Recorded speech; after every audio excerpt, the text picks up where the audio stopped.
Bonjour, je m'appelle Leifa Toukan, jeune blogueuse et auteure sénégalaise. J'ai publié mon premier roman, Le Malheur de vivre, aux éditions L'Harmattan, suivi de Franklin l'Insoumis, un ouvrage collectif autour des œuvres de Franklin Boukaka. Et là, je reviens avec un nouvel ouvrage, toujours chez L'Harmattan, un essai qui s'intitule Vous avez dit féministe, autour de la question du féminisme, suivi de Incertitude, une nouvelle. Alors, vous avez dit féministe. Du coup, comment est née l'idée de ce livre? Alors, l'idée est partie d'une discussion que j'ai eue avec un ami autour de laquelle on échangeait des idées, un débat, comme j'en ai souvent l'habitude avec lui. Et à la fin de cette discussion, il m'a traité de féministe et ça m'a fait réfléchir. J'ai voulu au début en faire un article dans mon blog, c'est vrai qu'il serait partagé, lu et apprécié sur les réseaux sociaux comme d'habitude, mais je me suis dit qu'un livre, il m'a suggéré d'en faire un livre parce que je me suis dit maintenant en 2018 la question du féminisme est une question qu'on doit ramener sur la table et c'est dommage parce que ce terme n'est pas l'un des plus fédérateurs qui soit. Quand on parle de féminisme enfant, on pense à ces femmes qui sont hargneuses, qui se battent contre tout le monde, notamment les femelles. Et je me suis dit, en écrire un livre qui s'inscrirait plus dans la postérité, où je pourrais convoquer les travaux d'auteurs, de chercheurs, de savantes qui ont écrit sur le féminisme, pour finir par donner mon appréciation sur cette question. Alors, comment est-ce qu'il est construit? Est-ce que vous avez des exemples? Est-ce que c'est une histoire du mouvement féministe?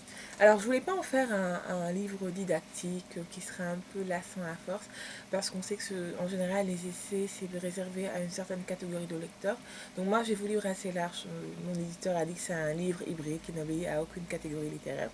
D'abord, j'ai convoqué les travaux de 4 femmes de lettres qui ont écrit sur le féminisme, notamment Simone de Beauvoir, qui bien que ne soit pas ma contemporaine, qu'on ne soit pas dans le même pays, mais quand on parle de féminisme, forcément on pense à Beauvoir, parce que c'est la pionnière dans ce domaine-là.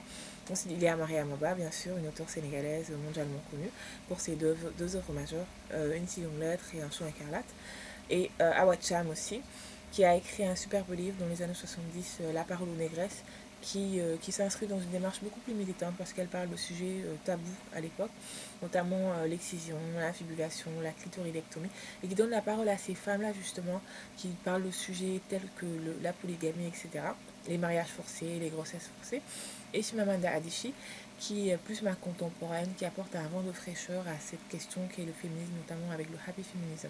Donc j'ai voulu faire une lecture croisée de ces 4 femmes-là, voir un peu, suivant le temps, comment leurs thèses résistent, comment elles sont appréciées aujourd'hui, pour finir par donner mon appréciation du féminisme en tant que femme, jeune femme sénégalaise et africaine. Et alors, du coup, pour finir, à qui est-il destiné? Un public justement de féministes ou des Mhm. gens qui veulent peut-être découvrir ce qui se cache derrière le Alors, ce mouvement? n'est pas, quand on parle de féminisme, forcément on pense aux femmes, que c'est une question de femmes, mais non, c'est un livre qui est destiné aux jeunes femmes, mais aussi aux jeunes hommes. Parce que je me dis, si le féminisme est vu négativement maintenant, c'est un peu la faute des hommes. Parce que c'est eux qui disent que les féministes, ce sont des femmes qui vivent en général seules, frustrées, qui n'ont pas de conjoint, alors que non. Donc forcément, ce livre est destiné aux hommes et aux femmes. Donc c'est le premier d'une longue série parce que je me suis rendu compte quand je l'ai écrit que j'ai eu des retours positifs, négatifs qui m'ont fait réfléchir. Donc peut-être que j'en écrirai un autre, une version revue et augmentée. Donc en attendant, lisez-le, critiquez-le et on en débattra.